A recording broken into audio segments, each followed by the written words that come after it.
We've just talked about and looked at piecewise functions, and there's a specific type of piecewise function called a step function. This phone call question is going to illustrate what a step function looks like. So if we look at this problem, two separate things are happening. First of all, the cell phone company is charging a monthly fee of 2,200 yen. And if you use more than 100 minutes, you get an extra charge per minute over 100 minutes. So we need to look at each one of these instances separately. So it's going to look like a piecewise function. We've got two different pieces happening within this phone call plan. So the first piece is we're charged 2,200 yen for our minutes 0 to 100, including 100 minutes. The second piece is we're charged 50 yen for every additional minute we talk over 100 minutes. So when we look at that equation, we need to think about the fact that we've already paid for the first 100 minutes, so we don't want to pay for that again.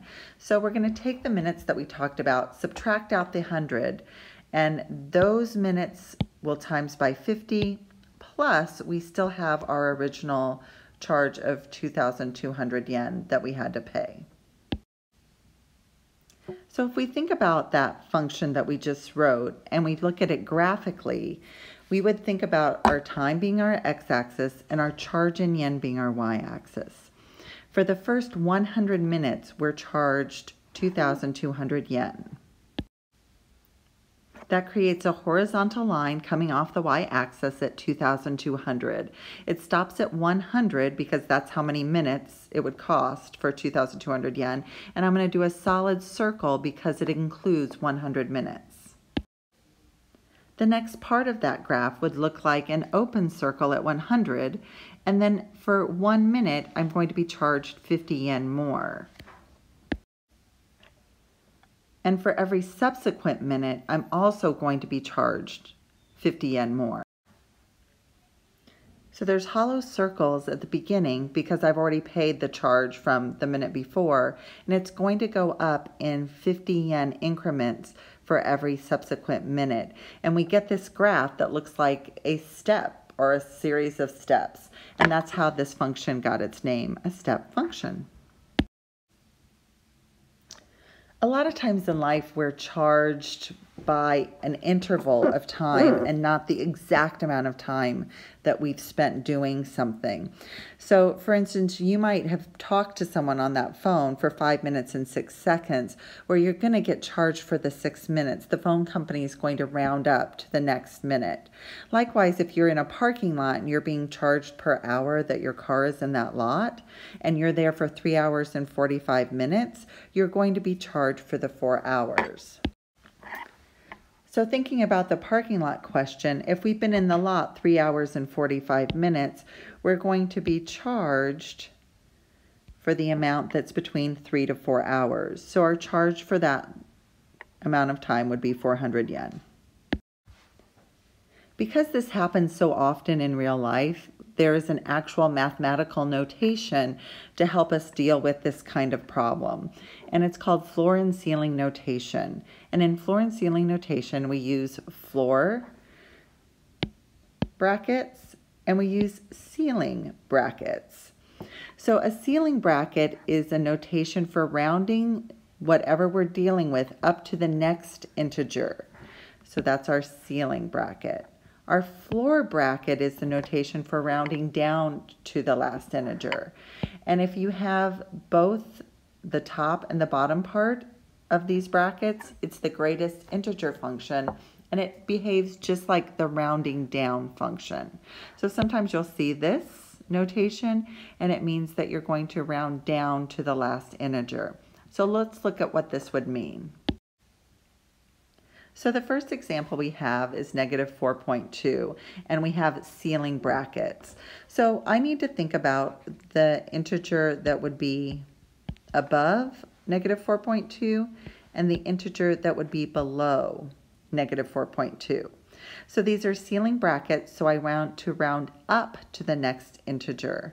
So the next integer rounding up would be -4.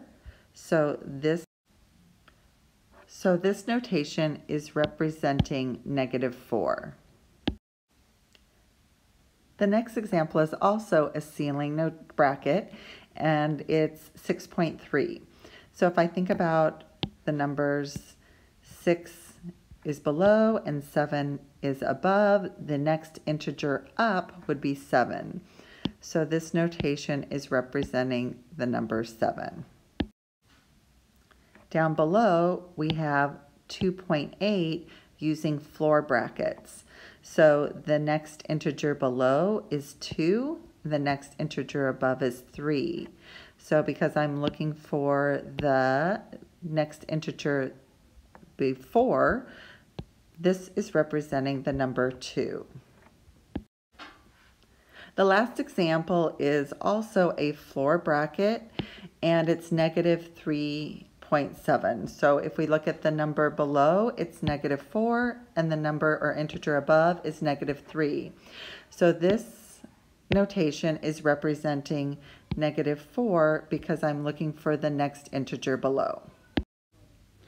All right, so going off what Ms. Appel was just talking about in the last slide, if we're given the function, so now we're going to be looking at this one, which is y is equal to, and then these are ceiling brackets of x. And we're going to just look at our values for x. So what I want you to do, and I'll help you get started, is I want you to go from -1 in between to 0 and then to 1. So I want you to think of points to put in. So for example, I would go to like -0.8 or -0.3, maybe go to 0.3 here, 0.5, 0.8 again.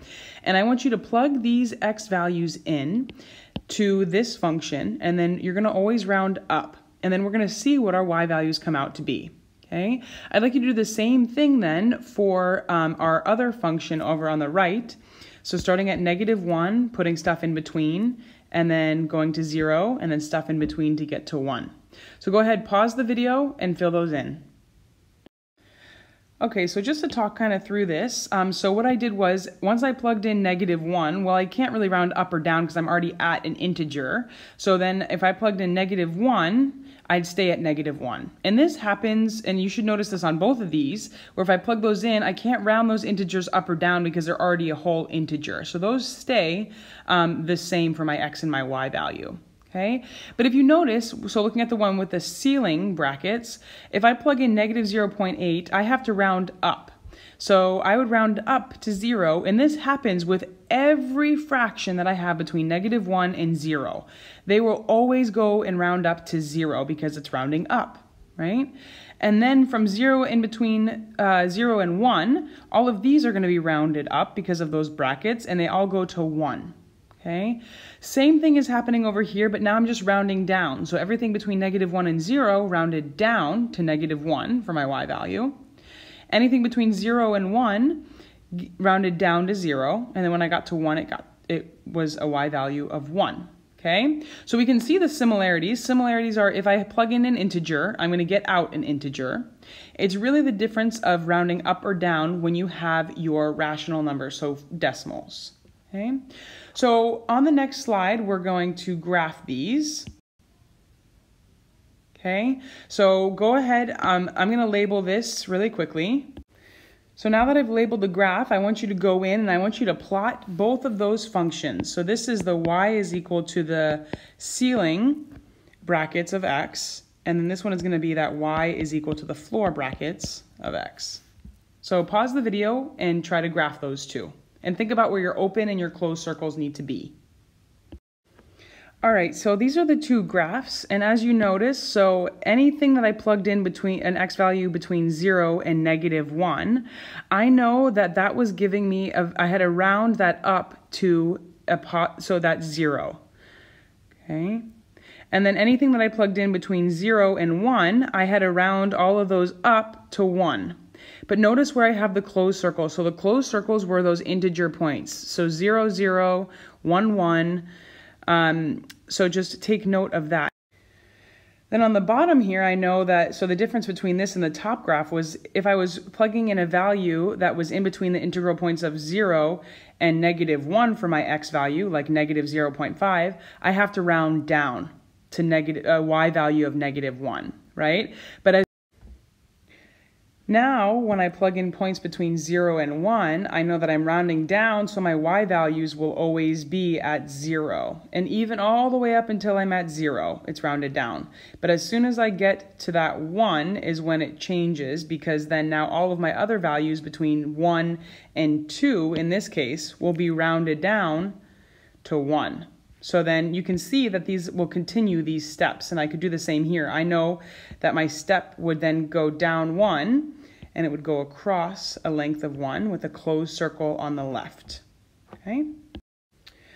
So this next slide, I want you guys to pause the video once I'm done talking, and I want you to do this in your group. So you're going to have a worksheet that has a bunch of table of values, and I want you to graph the ordered pairs, and I want you to start to realize what the pattern that you notice are about where the circles open. Do they open on the left or the right? And what do you notice about that versus the ceiling brackets or versus the floor brackets? Okay, how could you figure out what the length of each step is based on those values that you're looking at? Okay, what about the jump between the steps? And are the stairs going up or down? So what I mean by that is if I were to draw the stairs on a graph, this would be a stairs going up. Obviously, I would need to have open and closed circles, but I'm just doing this quickly. And then stairs going down, so you're basically reading it from left to right, right? And then these would be downstairs. So this is down, and this is up. So as you explore after doing those table of values worksheets, you're going to start to notice that these two equations, you can find shortcuts, and you can see what A does, what B does, what H and K do for you, okay? So what I want you to do is I want you to take a guess based on the practice that you just did before. You take a guess for these in pencil. And then afterwards, I want you to check with my work to see if you were correct or not. And then I'll explain what each of them do. So go ahead and pause the video now. Okay, so I know I just did a lot of writing, but just to talk to you through this a little bit. So B will be the length of my step. So length means from one of my points to the other point, so how long it is, okay? To find that, if I'm given a B value of 2, for example, then the length of my step would be 1 over 2, so it would be a half, okay? But in this case, right, so my length is 2, which means that my B value will actually have to be 1 over 2. And I know that can be a little bit confusing, so let me just show you that real quick. So since my length is 2, that means that my B value needs to come out to be 2, right? So that means that 1 over B needs to become 2, and that would tell me my length of my step. Therefore, that would mean 1 over 1/2, which is the same thing as 1 times 2, and that would give me my length of 2. Therefore, my B value is equal to 1/2, okay? So everything else, that one's the only one that's really a little bit confusing, but then the size of my jump is just what A is. So if A is 2, that means my jump is 2, which in this case is 2, right? So then my A value is 2 because I've jumped from one step to the other in 2 units, okay? My circles tell me if I'm rounding up or if I'm rounding down. So if my open circles are on the left, it means I have a ceiling bracket, which means I'm rounding up, okay? If my open circles are on the right, that means it's a floor bracket because I'm rounding down, right? So then in this one, I can see that I have my open circles on the right, which means that this is a floor bracket because I'm rounding down. And then just to reiterate too, I have like the full equations up here. So this would be a floor bracket. If I were to write an equation for my pink function up here, it would be this function that I would plug in for, which I'll do at the end of this. Okay. But so then upstairs or downstairs, I know that if I took the value of A and multiplied it by the value of B, this would tell me if I'm going up or if I'm going down. So if I multiply those together and I get a positive number, that means they're going upstairs. If I multiply the two numbers together and I get a negative, that means they're going downstairs. Okay? So again, looking at this value, I know that my B was 1/2, and then my A in this case, let me go through and do that. So let me just write this here. So B in my pink graph is 1/2. The size of my jump is A, which I know is 2. And then I know in this case, this was on the right, not that that matters right now. But therefore, to find this, I would have A times B, and in my case would be 1/2 times 2, which equals 1. So since that's a positive number, that means it's going upstairs, which is true looking at my graph up here, okay? And then my starting point is something unique, okay? Well, I guess it's not too unique. You should see this H and K that should be familiar from your parabolas, right? Where that was the vertex. Well, we obviously don't have a vertex in this case, right? But what H and K does is it tells you a starting point, okay? So your starting point, actually in this case, I could choose any one of these to be a starting point. But your starting point is always a closed circle. So I wouldn't start writing a step function with an open circle as my starting point. I would do it at one of my ends of my steps as a closed circle. So I could have a starting point of, in this case, right, so I have 0, 1, or it could be -2, -1. Any one of these could be your H and K, which makes it a little bit different than a parabola. But then you can, the same thing here, right? So I have these closed circles. Those could all be my starting points. All right, so now knowing all of this information, I know I'm kind of rushing through, but you can go back and pause this at any point and ask questions. I want you to go and I want you to try to write an equation. So we know that this is going to be a floor equation based on my example up here. And I want you to try to come up with an equation that describes this. So pause the video and do that, and then check your work. Pause. All right, so go ahead and check. I wrote multiple possibilities for what this looks like. And again, it's because I could have different values for H and K. So any one of these would work, and there's a bunch more. If this were to continue going, you could have a bunch of different equations. Okay, but go ahead and check that out. So ultimately what this equation is doing is that I could plug in a value for X and find out what that value is. So if I were finding a value for when X is 3, okay, I know graphically that's going to give me a value of 3, but I know that I could plug that into this equation and I could get that value out. So even if it was a decimal, then I know that if I plug this decimal in, add 2, then divide by 2, if I round down, then I would multiply by 2 and subtract 1 to get that value, okay? All right, so now it's time for you to practice, and these are a bunch of different examples. So go ahead and look through these, and I want you to try to graph these on your own, making your own graph. So pause the video, and then I'll have the answers up in just a second. So go ahead and pause. All right, so here's the answers to the last slide. I just went through, and just make sure that you label your starting point, so then that's easy to see. Okay. What I like to do is I like to always just write out all the information that I can get right away from looking at the equation.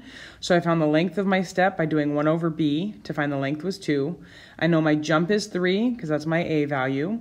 And I knew my starting point was 0, 1 because I had a 0, then nothing over here, and then a +1. Okay. And then I know that they open on the left because they're ceiling brackets, and it's going to be upstairs. So given all this information, then I can easily create a graph, a step graph based on that information. So you notice I have that for each one of these, which is really helpful. Okay. Also, I just want to talk about what I ended the last slide with. If I plugged in a value for X that is a decimal, that's the whole purpose of these brackets, is to help you round. I know that if I plugged into this second equation, so this second equation here, which is my second graph, which is my second explanation, then I plugged in 2.5 for X.